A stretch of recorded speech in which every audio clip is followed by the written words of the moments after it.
AATV interviews. Today we have two very special guests from the core team of the Vancouver International Jazz Festival. Ms. Emma Lancaster here, who is the Managing Director of Marketing and Development, and Ms.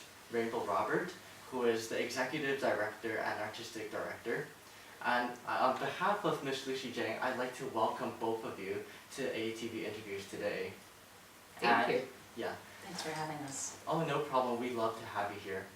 And actually, 10 years ago, Ms. Lucy Jang, she actually hosted an interview with one of your co-founders, Mr. John Orsic, when he was actually still very involved, and when Ms. Lucy Jang was the editor of a newspaper.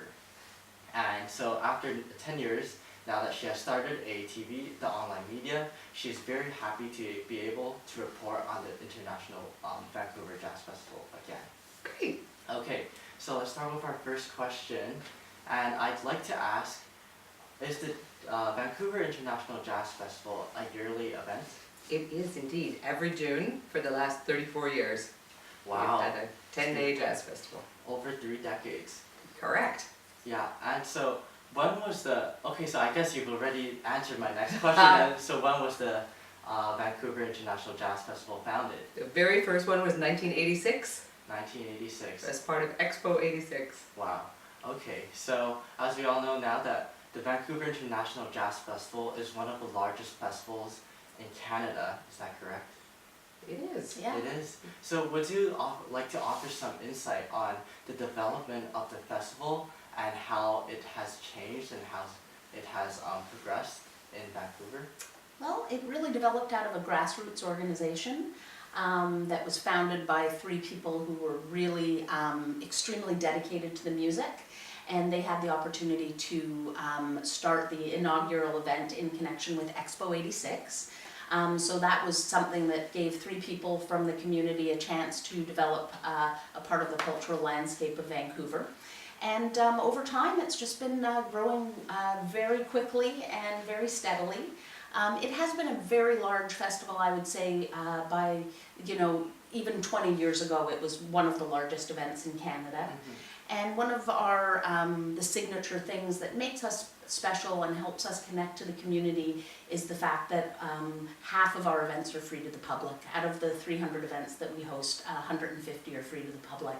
So that's an invitation for the whole community to enjoy music, not just for people who want to go out and buy a ticket, but for people who want to see something new and have a whole different so many menu choices of different musical experiences. I think that's truly great because it just gets people more actively, give them more opportunities to be exposed to jazz music, and I think that may be one of the factors that has contributed to the festival's success. Absolutely. I think really strongly that if you let people see something for free and they like it, then maybe next year they buy a ticket and they come back and they come again. So That's we great. have people who've grown up With the inside our festival. They came when they were small children, and now they're musicians who make their living playing music. It's great. Wow, that's fantastic. So I'd also like to ask, what, in your opinion, are some of the more significant events in the history of the festival? We've had quite a few significant events. One of them was very controversial and was very well documented in the international world of jazz, which was we had Miles Davis was playing a gig, and before he was really famous, Wynton Marsalis was, very confident man, and he tried to walk onto the stage to decide that he was going to be a guest of Miles Davis without speaking to Miles Davis first.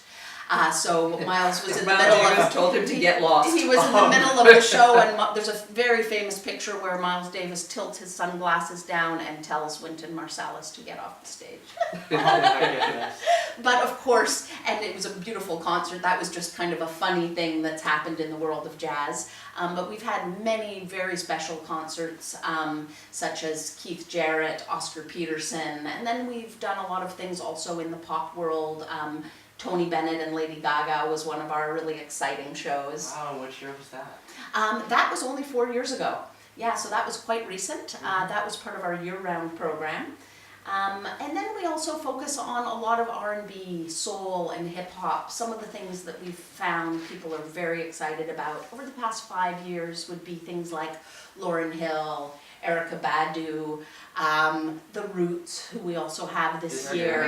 And so we're kind of focusing now on the fact that our audience has told us that these are some of the things that are very interesting to them. So you're trying to bring more musicians and performers that sort of reflect on what the audience wants. Absolutely, absolutely. We're trying to surprise people with things that they haven't discovered before, but then if there's a clear message coming to us about what it is that people are very excited about, we of course try and serve the community in that way. Wow, that's fantastic. Okay, so my portion is done. I'll leave the rest of the interview to my fellow interviewers.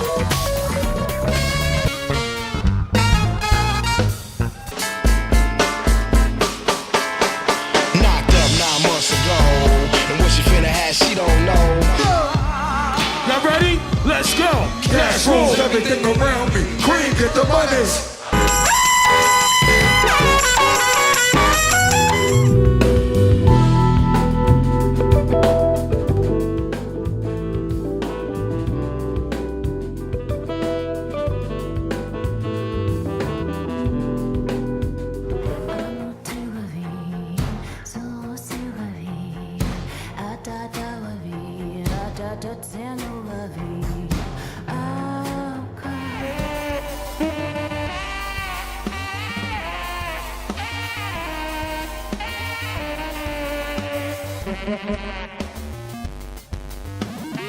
Thank you.